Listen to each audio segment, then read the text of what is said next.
¿Cuáles fueron los procesos históricos que posibilitaron el surgimiento de los medios de comunicación? Siglo XIX.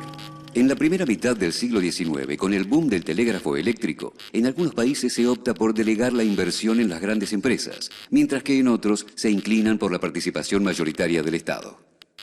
1875. Argentina. Se sanciona la Ley 750, mediante la cual se determina que ningún telégrafo nacional debe establecerse en la República sin autorización del Poder Ejecutivo o del Congreso. Este es el antecedente legislativo más lejano en materia de comunicaciones del país. 1883. Estados Unidos.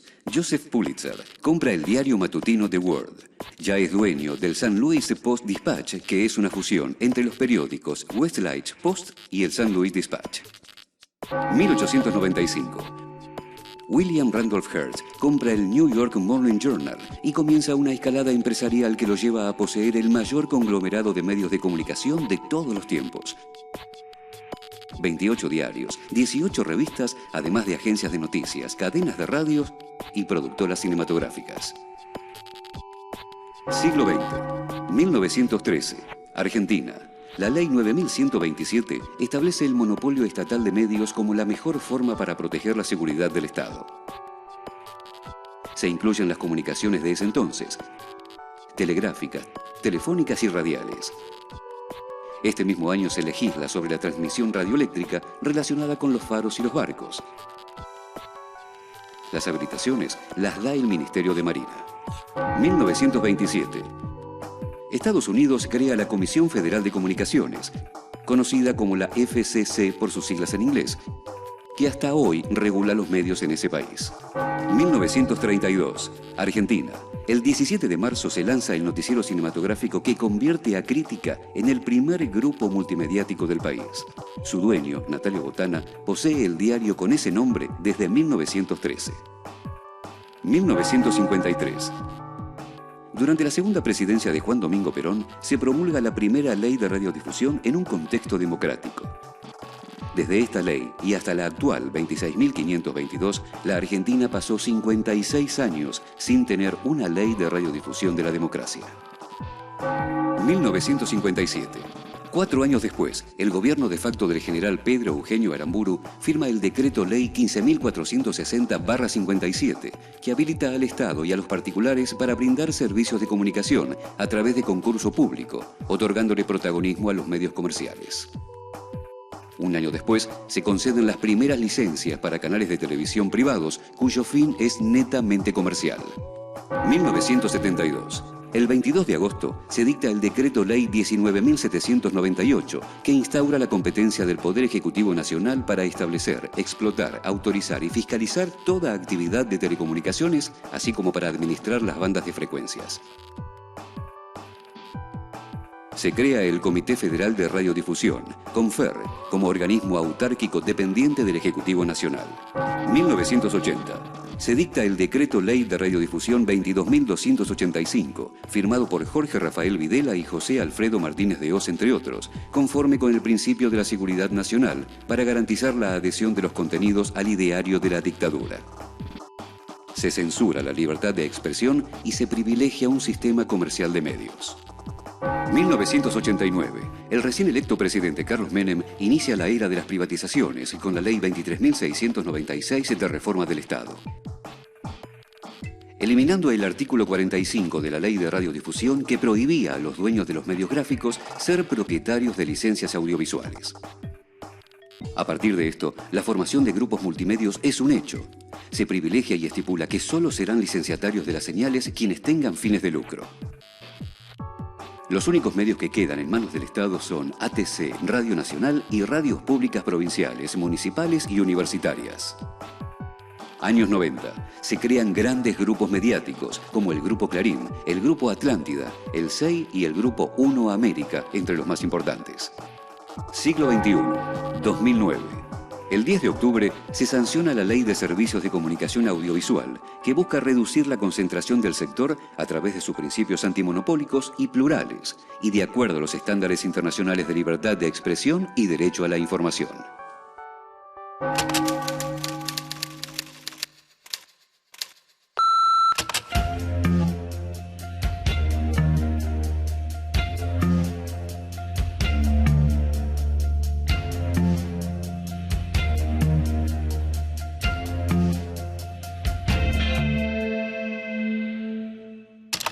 El periodismo, los medios de comunicación en general, están en el centro de la escena social y de la escena política en este siglo XXI. Ya lo estaban bastante en el siglo XX, pero creo que han profundizado más. ¿Por qué? Porque hoy las ciudadanías son más de encierro, estamos más encerrados en nuestras casas, en nuestras comunidades.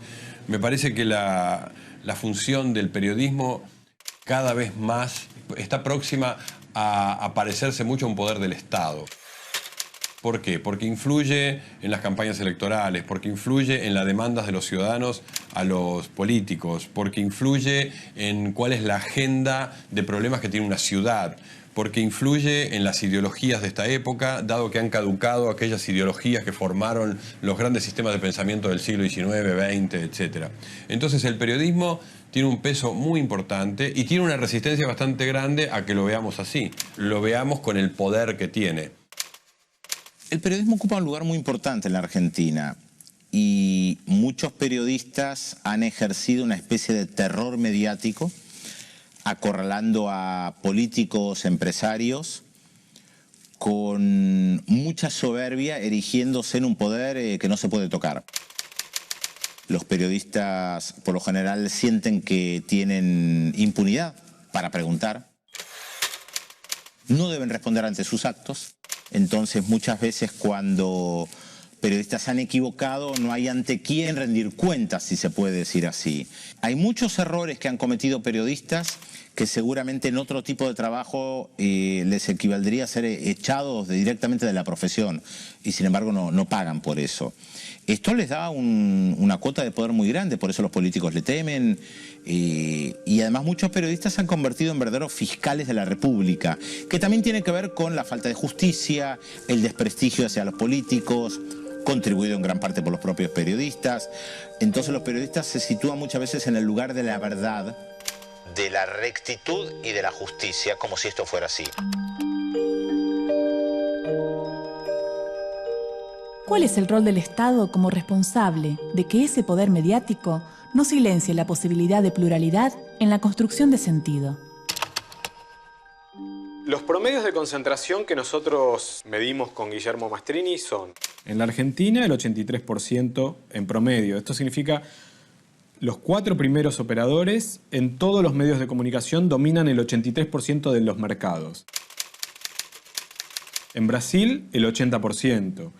En Colombia el 78%, en Chile el 92%, en Ecuador el 80%, en México el 82-83%, en Paraguay el 90%, en Perú el 79%, en Uruguay el 85% y en Venezuela el 90%. Esto significa, en promedio en América Latina, supera el 83, 82, 83%, que son índices de concentración muy altos. En general se estima que el índice de concentración, el dominio de los 4 primeros operadores es muy alto y eso reclama la intervención del Estado cuando supera el 50% del mercado. Y es razonable, o sea, que solamente 4 grupos concentren la mitad de un mercado motiva a que el Estado tome cartas en el asunto y les exija que desinviertan, que diversifiquen, que convoquen a otros actores, que tengan cuotas de producción independiente más altas de las que tienen,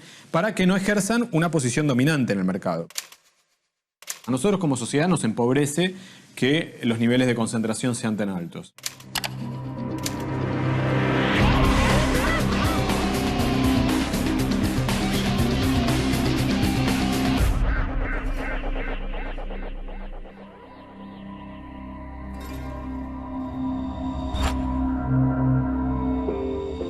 El ejercicio de desarmar una noticia y analizar sus partes nos permite preguntarnos y entender su construcción.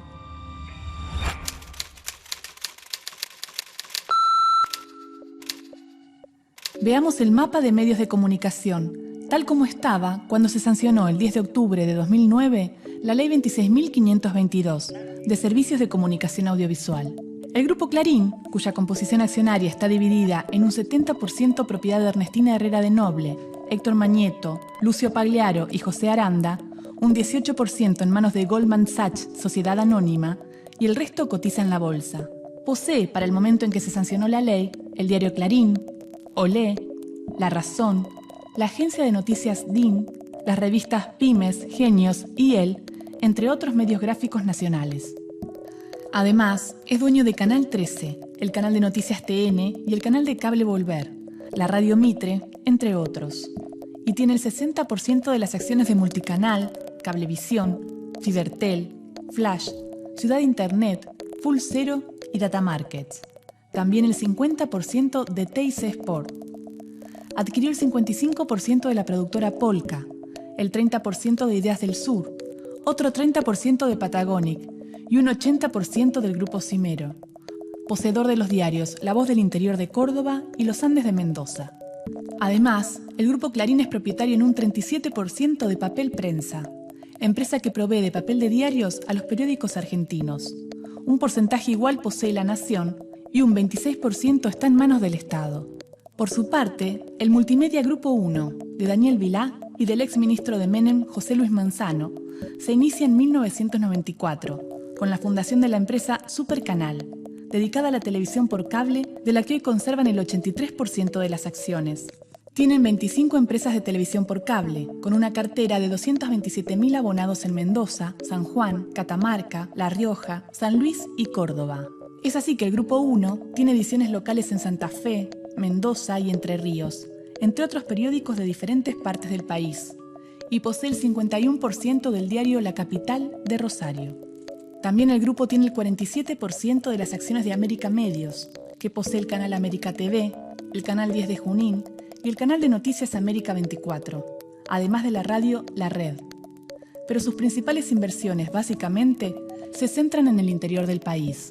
El español Grupo Prisa controla más de 1000 emisoras, entre propias y asociadas. En Argentina posee FM Hit, las 40 principales en Buenos Aires, y AM Radio Continental, que retransmite para una cadena de innumerables radios de todo el país.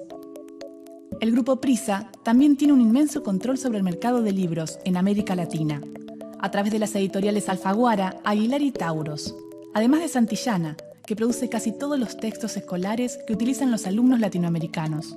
Por su parte, el Grupo Haddad tiene el 100% del canal de noticias de cable C5N, del portal de noticias Infobae.com y las radios Mega, TKM, Pop y Vale, de frecuencia modulada, y la AM Radio 10, entre otros medios. El denominado Grupo de Narváez tiene, además de las acciones en Canal América, el 100% de los medios gráficos El Cronista Comercial, la revista Apertura y la revista Information Technology.